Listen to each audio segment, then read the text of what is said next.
एक ब्राह्मण थे, भागवत जी का रोज पाठ करते थे। घर वालों ने उनका व्यापार चालू करवा दिया, वो भी ठप हो गया। उनको नौकरी में लगा दिया, वहां से भी छोड़ छाड़ के आ गए। क्यों? उनको संसार की किसी भी क्रिया में आनंद नहीं आता था। वो केवल ही भागवत का ही पाठ करते रहते। बस भागवत का पाठ करवा लो, कितनी हो सके भागवत पढ़वा लो, भागवत का पाठ करवा लो। इतने इतने रसिक हो गए थे भागवत के। तो किसी पड़ोसी ने आकर के कान भर दिए। बोले इसका ब्याह करा दो, पत्नी आएगी अकल ठिकाने आ जाएगी। ब्राह्मण देवता पूरे दिन पाठ करते थे। पड़ोसियों ने आकर के घर वालों को कहा इसका ब्याह करा दो, पत्नी आएगी, अपने आप पत्नी को प्रसन्न करने के लिए और बालकों की सुख सुविधा के लिए कर्म करना पड़ेगा, फिर तो करेगा कहीं न कहीं व्यापार। ब्याह हो गया, लेकिन ब्याह के बाद भी उनकी स्थिति बदली नहीं। भागवत जी पढ़ते रहते, भागवत जी का पाठ करते रहते। 2-4 साल तक पत्नी ने सहा। कुछ दिन कहा पत्नी ने, और फिर पत्नी ने कहा ये तो नहीं मानेंगे, अब घर चलाने के लिए कुछ तो करना होगा, तो मैं ही करती हूँ। 2-4 घरों में जाकर रोटी बनाती थी। उनकी पत्नी ये काम करती थी। पूरे दिन बेचारी लगी रहती। रात्रि में आकर के घर में बैठती, भोजन बनाती। दोनों पति पत्नी पाते थे। 2 बालक भी हो गए। उनको भी विद्यालय में फीस वगैरह देना, जो भी करना था सब पत्नी करती। एक दिन उस ब्राह्मण के घर पर कुछ संत पधारे, और संत भी ऐसे समय पर आए जिस समय घर का पूरी प्रसादी भोजन सब समाप्त हो चुकी थी, सब पा चुके थे। और संत आकर के सीधे आसन पर बैठ गए। बोले बिटिया लाओ कुछ प्रसादी पवाओ।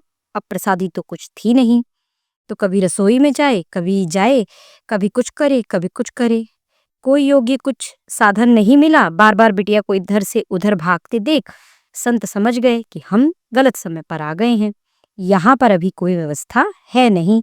संत उठ गए, उठ करके बोले बिटिया महादेव की इच्छा होगी तो फिर कभी आएंगे, अभी चलते हैं। और प्रणाम करके सब चले गए। ब्राह्मण की पत्नी बहुत निराश हो गई। क्यों? बोले आज तक मैं सह रही थी मेरे पति के सब भावों को, ये कुछ नहीं करते, मैं सब जानती हूँ।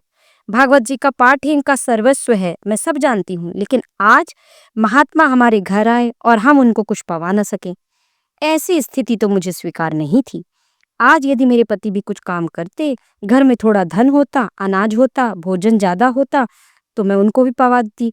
अब अकेली मैं नारी, पति को भी खवाऊं, बच्चों को भी खिलाऊं, खुद भी खाऊं, कहाँ तक चलाऊं। पूरे दिन बस भागवत जी का पाठ पढ़ते रहते, कुछ करते धरते नहीं है। आज तो पत्नी को क्रोध आया और भीतर कमरे में गई तो पंडित जी वही भागवत जी का पाठ कर रहे थे प्रसन्न मुद्रा में। पत्नी बोली पूरे दिन इसी को पढ़ते रहते हो, क्या दे दिया भागवत ने हमको?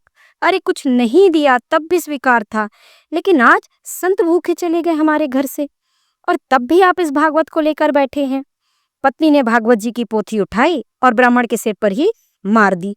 बोले इसको लीजिए और निकलिए घर से, मैं अकेले ही घर चला लूंगी, और यही भागवत तुम्हारा सर्वस्व है तो इसके साथ अकेले कहीं रहना और तभी लौटना कि मुझे कुछ करना है। ब्राह्मण देवता अपनी भागवत जी को, उसके पन्ने बिखर गए थे, सब समेट कर हृदय से लगा करके रोने लगे और ही मन विचार करने लगे, हे नाथ, मेरी पत्नी को आप साधारण पृष्ठ के रूप में दिखाई देते हो, पन्ने के रूप में दिखाई देते हो, लेकिन मैं जानता हूं ना, आप प्रत्यक्ष कृष्ण हो। हे नाथ, मेरी पत्नी का कल्याण करना, उसका मंगल करना। नाथ अपनी भागवत जी को समेट करके गंगा किनारे चले गए और गंगा किनारे जाकर के खूब रोए। ठाकुर जी वो याद कर करके, कथाओं को पढ़ पढ़ करके खूब रोए। बोले मुझे इस बात का दुख नहीं कि पत्नी मुझ पर चिल्लाई, पत्नी ने मुझे गलत कहा, लेकिन मुझे इस बात का कष्ट है कि मेरी प्राण प्यारी भागवत जी को उसने इस प्रकार निरादर किया। ये तो साक्षात कृष्ण है। कोई बात नहीं ठाकुर जी, उसको सद्बुद्धि देना, उसका कल्याण करना। इतनी सहनशीलता, इतना समर्पण को देख करके ठाकुर जी रह नहीं पाए और भगवान नन्हे से बालक बन करके काशी में प्रकट हो गए। ऊंची धोती पहनी, सिर पर साफा बांधा, साफा बांध करके एक टोकरी को अपने सिर पर धारण करके ठाकुर जी बनारस की गलियों में घूम रहे हैं। और घूमते घूमते उस ब्राह्मण के घर पहुंच गए। गेट खटखटाया, ब्राह्मणी ने गेट खोला। नन्हा सा बालक, बड़ा प्यारा सा, सिर पर टोकरी लेकर के आया। ठाकुर जी भीतर प्रवेश कर, ब्राह्मणी जैसे ही भीतर प्रवेश किए, ब्राह्मणी बोली, अरे कहाँ चले आ रहे हो? कौन हो भैया? ये क्या है? कहाँ से आए हो? ये सब क्या है टोकरी में? ठाकुर जी ने कुछ नहीं बोला, मौन मुस्कुरा रहे। बस टोकरी को नीचे रख दिया जो कि कपड़े से ढकी हुई थी। लौटने लगे तो ब्राह्मणी ने हाथ पकड़ा। बोले, अरे कहीं भी चले आए, कुछ भी रख गए, कौन हो, क्या हो, बताओ तो। ठाकुर जी ने इशारा किया, गूंगे हैं, बोलना नहीं आता। इशारा करने लगे। ब्राह्मणी बोली, अच्छा गूंगे हो। ठाकुर जी बोले, गूंगे हैं, लिखना तो आता होगा। ठाकुर जी बोले, हाँ लिख के बताते हैं। तो ठाकुर जी ने उसमें एक पन्ने में कुछ लिख दिया और लिख करके पन्ना बंद करके उसको दे दिया और चले गए। ठाकुर जी ने क्या लिखा था कि आपके पति जो जो भी उनका नाम है वो मेरे यहाँ मजदूरी करते हैं और आज से नहीं, बचपन से मेरी मजदूरी कर रहे हैं, लेकिन आज तक उन्होंने अपना वेतन मुझसे नहीं लिया। आज तक उन्होंने अपना जो भी उनकी मजदूरी होनी चाहिए वो मुझसे नहीं ली है, लेकिन आज मुझे किसी ने आकर के बताया कि उनको धन की बहुत आवश्यकता है, तो बचपन से लेकर आज तक उनकी जो मजदूरी थी वो मजदूरी देने आया हूँ। ऐसा लिख करके ठाकुर जी वहां से चले गए और बोले, मजदूरी जैसे ही कपड़ा हटाया तो उस डलिया में सोने, चांदी, हीरे, जवाहरात सबसे भरी हुई लबालब वो डलिया भरी थी। ऐसी मणियां थी। तो पत्नी मन में सोचने लगी कि मैं अकारण ही अपने पति पर गुस्सा हुई। ये मेरे पति तो छुपा रुस्तम निकले, छुप छुप करके कहीं जाके मजदूरी करते थे, मुझे बताया ही नहीं और मुझे पता ही नहीं चला।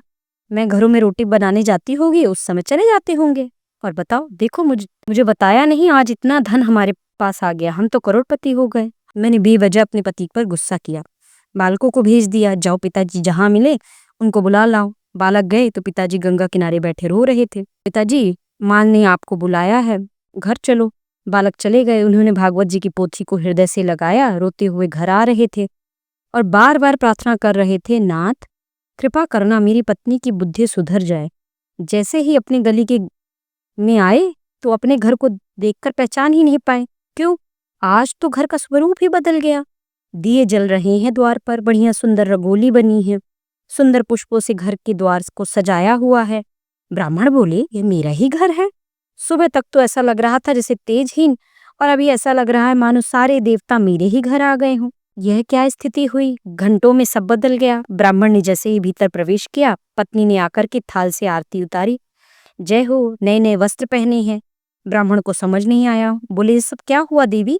सुबह तो तुम बड़ी नाराज थी, सुबह तो मेरी पोथी में हमारे सिर पर मार दी हो, गा दिया घर से, अब हमारी आरती उतार रही हो, ये सब क्या हुआ? ब्राह्मणी बोली, आपकी चोरी पकड़ी गई।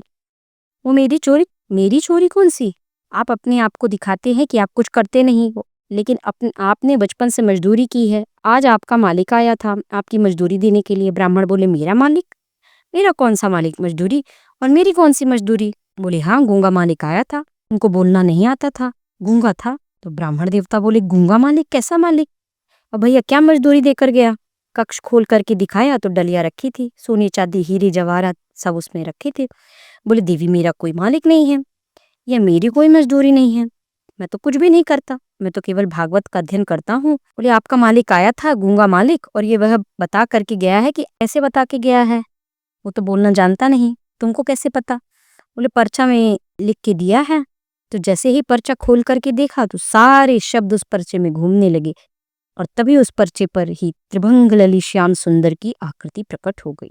ब्राह्मण देवता रोने लगे और रो करके अपने पत्नी के चरणों में प्रणाम किया और कहा, हे देवी, ये कोई सामान्य व्यक्ति नहीं थे, सामान मालिक नहीं थे। हे देवी, पूरे विश्व के जगत नियंता जगदाधार थे। मैंने बचपन से आज तक भागवत का पाठ अपने सुख के लिए नहीं किया, केवल उनके लिए किया। जग को सब मजदूरी देते हैं, मेरी मजदूरी देने आज श्याम सुंदर आए थे और वही आकर के ये सब दे करके गए।